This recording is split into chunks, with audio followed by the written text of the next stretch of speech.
Mwebale kwekuumira ku mukutu ogwa Uganda Lifestyle. Nze Segaba Morishiri.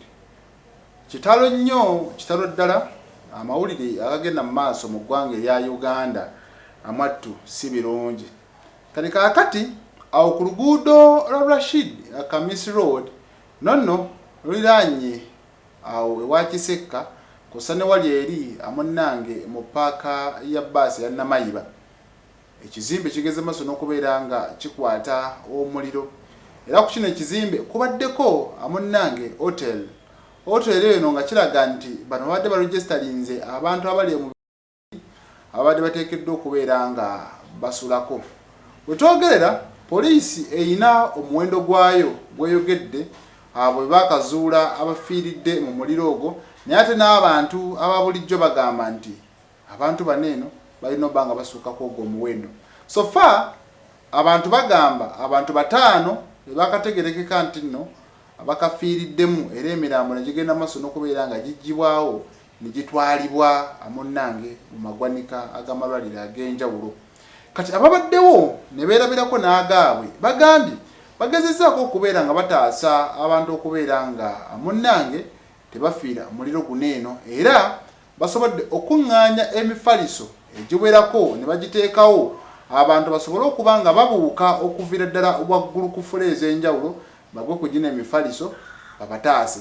Kati waliwo omukyalo omu agezezzaako okubeera nga abuuka okuva waggulu agwe ku mufaliso bambi n'agwa miisi. Agudde wakyamuka kanyanga akubyewo enkoona omutwe ne gwatika era n'oyo n'afiirawo.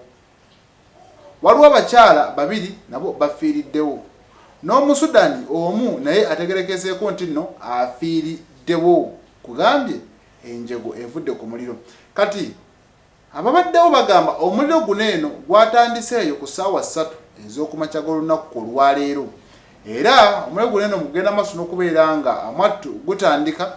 Poliisi ezikiriza omuliro oba abazinyamooto yagenza okubeera nga etuukawo zabadde ssaawa 6, kitegeeza babadde kikeerezi essaawa 3:20.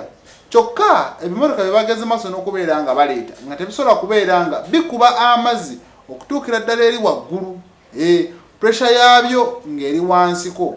Kati kino ne kigenda maaso n'okubeera nga kiremesa embeera. Bwe twogerera ebimotoka bibadde byakawera 7 ne bongerako ekyomunaana kyokka nga nabino ebiriwo ebimu biweddemu amazzi. Kale embeera ebadde ya bunkenke ate era nga yakasattiro amunnange mu kibuga Kampala. Kati era kiraga nti enjego eno ekyagiviiriddeko okubeera nga ebeerawo bagamba gaasi eyabadde wansi amunnange mu kifo we bakolera sabbuuni alina okuba nga yageze maaso n'okubeera nga atulika. Yatulise era ono n'aviirako omuliro okubeera nga gukwata. Basoose okubeera nga balaba mukka ne beebuuza ate omukka guva ku ki? Kumbe ewali omukka tewabula muliro, era n'omuliro bagenze okulaba nga amwattu gutandika mu mpolampola okubeera nga gusaasaana gwonna. Kati bwe twogerera waliwo abantu abakyali eyo munda mu kizimbe tebanategerekeka, naye abakolewo bagamba nti enzigi zino eno zibadde z'amasannyalaze.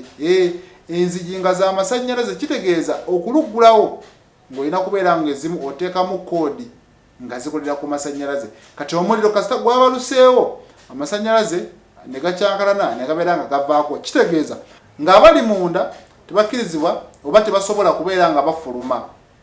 Kati nolaba nga embeera ekyamazima nga yabunkenke nnyo nnyini ddala. Kale waliwo omu ku basuubuzi era ng'ono amanyikiddwa nga Lukonge William, edduuka lye libadde B19 ku kizimbe ekyo, agambye ebibye biweddewo. Ono abadde atunda yinginiza emmotoka n'ebirala bingi nnyo, kubanga bangi nnyo okabadde batundirako emipiira ne spare ow'emmotoka ez'enjawulo byonna kugambye bisaanyeewo. Kati omuntu bw'akudda mu kyalo. Kale mu mbeera nga bweri poliisi egamba ekyakola bukubirire okusobola okulaba ng'etaasa abakyali abalamu abali mu kizimbe ate n'okutaasa ebiwerako. Abasuubuzi basobodde okubeera nga basomba emaali yaabwe esimattuseewo bagamba waayi katutaaseeko kye tutaasizzaako, naye abalala nga bajjayo olwedde ebyayonoonese edda. Mbeera bwetyo bweri mu kibuga Kampala nze Segaba Rashid kibi nnyo kibi ddala.